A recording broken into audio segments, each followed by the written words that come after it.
cette haine cumulée au plus profond de toi. Je veux l'exprimer tant qu'il y en a. Bonsoir! Bienvenue à vous dans cet épisode resplendissant sur le film Insidious The Last Key. Nous pouvons dire que c'est un film plutôt insidieux. Allez, rigole, putain! Bon bah je pense qu'il est temps de balancer le générique.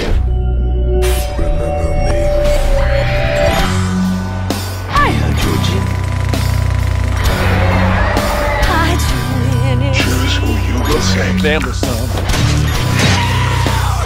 I want to play a game. You can breathe.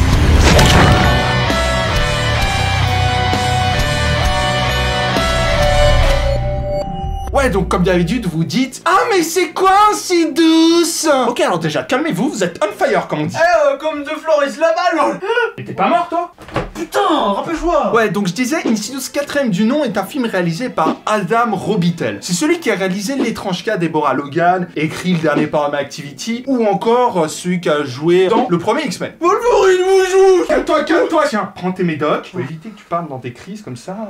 Déjà, pour situer le film dans la chronologie des Insidious, il se passe juste avant le 1 et après le 3. Parce que oui, en fait, pour ceux qui savent pas, Insidious 3 et 4 sont des préquels des deux premiers opus. Et sachez une chose, Villegredin, et c'est pourquoi on parle de ce film en premier, c'est parce qu'il n'y a pas besoin d'avoir vu les autres pour le voir, il n'y a aucun spoil, à part quelques petits clins d'œil. Ce 4ème film de la saga se concentre plus sur le personnage d'Elise et sur son enfance plutôt difficile. Le film se divise en deux grandes phases qui se chevauchent très souvent. La première, c'est sur l'enfance d'Elise. Sous forme de flashback, on apprend comment elle a appris à vivre avec ses pouvoirs. Et d'ailleurs, petite parenthèse, Elise, c'est une sorte de médium qui s'occupe d'aller chez les gens pour chasser les mauvais esprits méchants qui les botte le cul comme ça. Vilaine. Et la seconde, c'est sur ce qui se passe dans le présent. Et ça nous permet également d'élucider certaines questions laissées en suspens lors de son enfance. Les deux phases se complètent parfaitement bien et nous permettent petit à petit de comprendre l'histoire. Et maintenant, les foufous, nous allons rentrer dans le vif du sujet d'Insidious The Last Key. Mais sachez que dans les cas d'horreur, généralement, il n'y a aucun spoil. À part les cas spéciaux, mais à ce moment-là, on vous prévient, on n'est quand même pas des sauvageons. Une bonne partie de l'histoire se situe à Five Keys, au Nouveau-Mexique. C'est dans une baraque très bien logée juste à côté d'une prison que les événements apparaissent. Construire une maison à côté d'une prison, moi j'ai pas très bien capté le principe. Prison qui est abandonnée au moment où l'histoire se passe dans le présent. Mais lorsqu'Elise est petite, c'est-à-dire en 1953, à ce moment-là, la prison est toujours en activité. Elle voit même les fantômes des prisonniers tués par la chaise électrique. J'avoue que ce genre de situation, c'est pas très plaisant.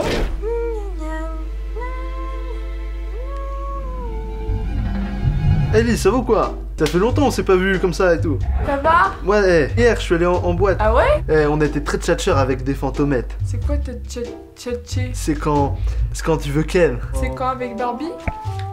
Ouais, Ah ouais? comme Barbie et Ken, ils Ken Ouais. ça. T'es trop dans le futur, toi, Et depuis la chaise électrique et la prison, ça va mieux? Ouais, de ouf. Ah ouais? C'est encore mieux après parce que tu vois, t'es là, tu vois les gens, ils te voient pas, tu leur parles et tout, et ils te répondent pas. Après, tu te dis, bon, bah, je vais aller voir ma femme, elle est encore vivante, tu vois, ma meuf, tu vas essayer de lui parler pour lui dire tout va bien, je suis là, tu vois, et tout. Et en fait, elle t'entend pas, elle te voit pas, ce qui fait que toi, t'es triste en fait. Et du coup, t'as envie de mourir parce qu'elle peut pas te voir, et qu'elle, tu la vois, elle pleure tout le temps. Et du coup, après, tu te dis, tiens, je vais me suicider, tu vois.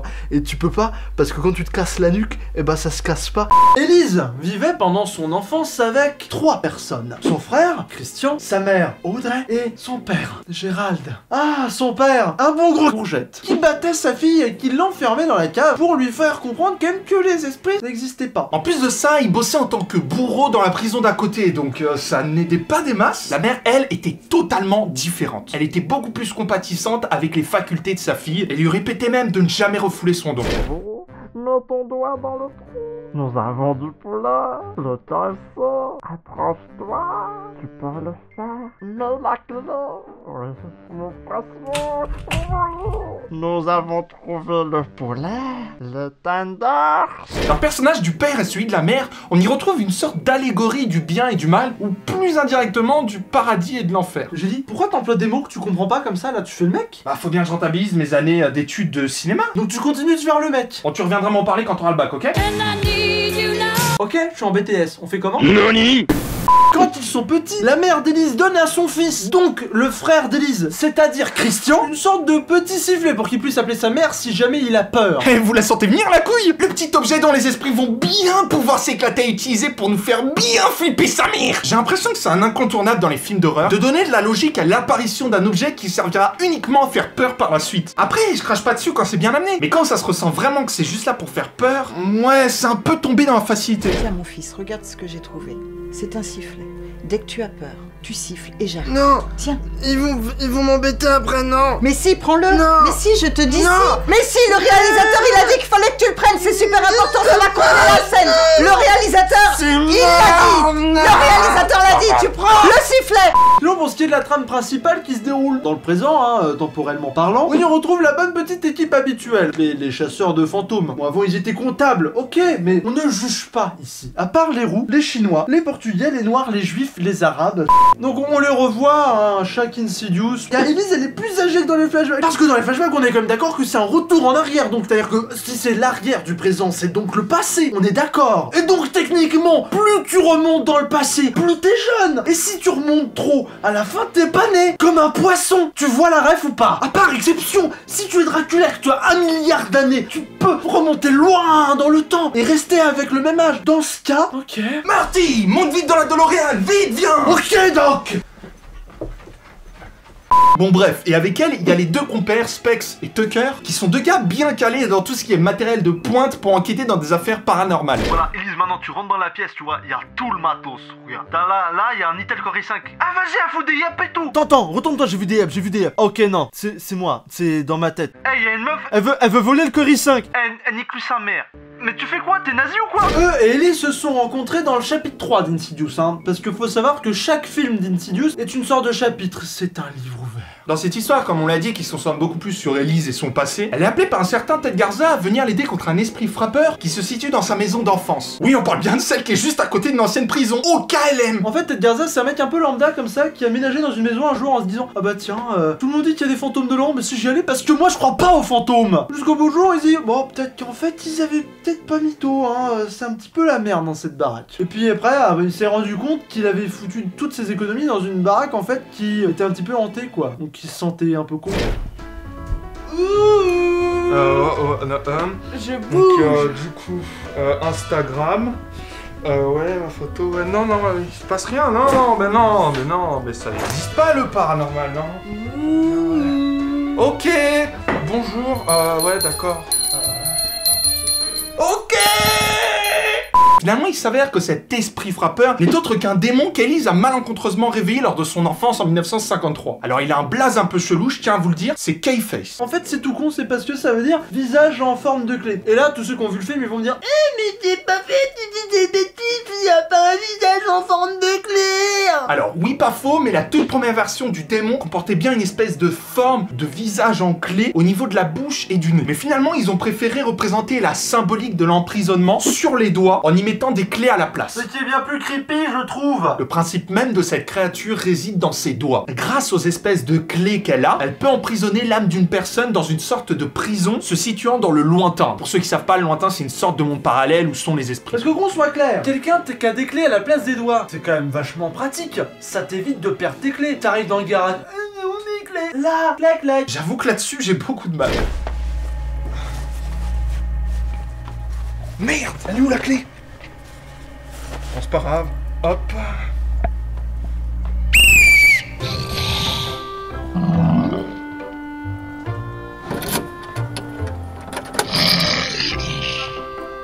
Vous voyez, plutôt pratique, hein. Faut savoir que ce monstre est un peu comme Pennywise. C'est-à-dire qu'il essaye d'attirer ses proies en les amadouant. C'est-à-dire qu'il peut très bien retirer la voix d'un enfant pour attirer plus facilement d'autres victimes potentielles. Parce qu'on sait tous que les enfants, ils sont beaucoup trop mignons. Mais après, quand tu vois comment il est physiquement, tu dis: ah, Ok, d'accord. Non, parce que moi, il y a quand même un truc qui me, disons-le, hein, osons le dire, qui me turlupine. Hein. C'est comment le monstre, il est devenu comme ça? Parce que c'est pas très commun d'avoir des clés sur les doigts, hein. Je dirais même que c'est plutôt original. Je pense qu'en fait, la fille perdait tellement ses clés que le père en a eu marre et il lui a planté dans les doigts, tel un grand sauvage. Alors pour tout vous raconter, c'était à mes 15 ans. À cet âge-là, j'arrêtais pas de perdre mes clés. J'étais plutôt Pierre Richard. Mon père était de type agressif. Un jour, j'ai perdu mes clés. Il était énervé. J'ai jamais vu comme ça. Il était très agressif et il m'a accroché les mains. Il a commencé à me trancher les doigts parce qu'il est chirurgien, mon père. Il m'a planté les clés dans la main. Aïe, coup dur pour Guillaume. Pendant le reste du film, Élise et ses acolytes vont tenter d'élucider ce mystère en chassant les démons qui hantent les lieux. Mais pour ça, Élise va devoir faire un compromis et faire face à son enfance qui a été douloureuse. Pour vous le dire clairement, Insidious est une de mes sagas de films d'horreur préférées, au même titre que Sinister. Et c'est d'ailleurs une très bonne entrée en matière pour vous parler de qu'est-ce qu'un bon film d'horreur, car ces deux sagas l'illustrent parfaitement bien. Sachez que finalement, juger qu'un film d'horreur est bon ou non, c'est quelque chose de totalement personnel. Donc c'est juste mon avis, hein, libre à vous d'avoir le vôtre. En tout cas pour moi, un bon film d'horreur, c'est un film qui arrive à bien mélanger deux choses. D'un côté l'horreur, la peur, le stress et le sursaut, qui est quelque chose de très stimulant et très marrant à vivre. Bon, j'avoue que je suis un petit peu psychopathe sur les bords. Et de l'autre, ça comprend aussi un bon scénario avec une bonne trame, de bons twists et de l'originalité. Et je vous le dis, très rares sont les films qui arrivent à mélanger à la perfection les deux. C'est souvent très bon scénaristiquement parlant, mais l'horreur n'est pas du tout là. Ou sinon c'est l'inverse, le scénar est pourri et la peur est plus ou moins là. Annabelle, pour en venir à Insidious et Sinister, ils ont un scénario de folie et chacun une très grosse ambiance horrifique qui lui est propre. D'une part, t'as Insidious qui engendre plus de la peur, du sursaut, de la terreur.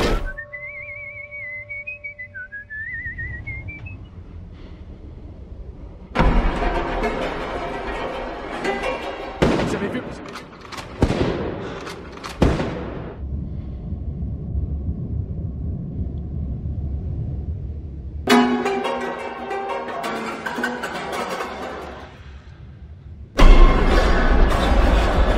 Tandis que de l'autre, t'as Sinister, lui, qui déclenche plus du malaise, avec une ambiance hyper dérangeante et beaucoup plus malsaine.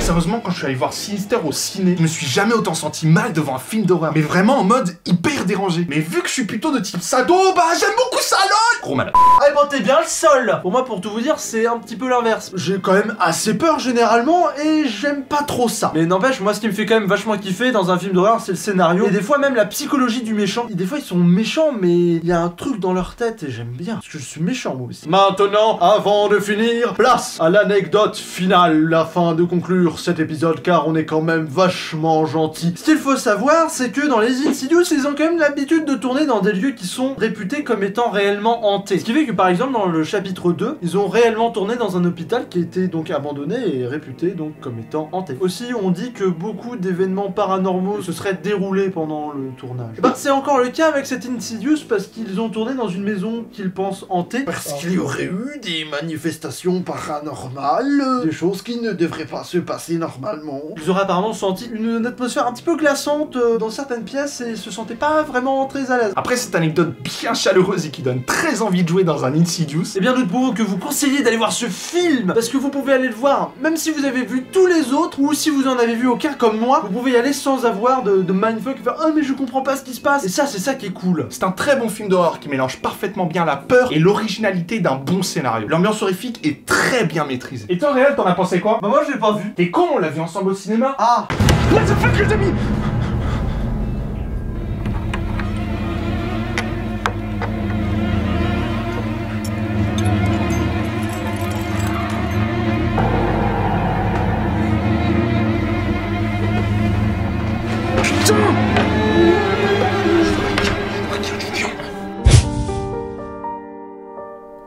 Viens t'asseoir avec moi, que je te raconte mon histoire et qu'on en profite tant que t'es là.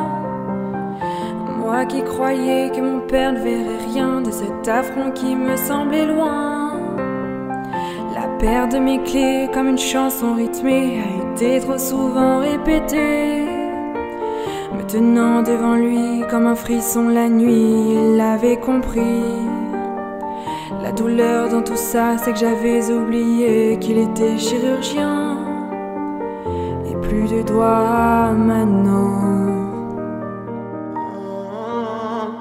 Cette haine cumulée au plus profond de toi, je veux l'exprimer tant qu'il y en a. Mais quelle horreur, un monde sans bonheur qui ose nous juger. Et plus de doigts maintenant. Aïe, coup dur pour Guillaume.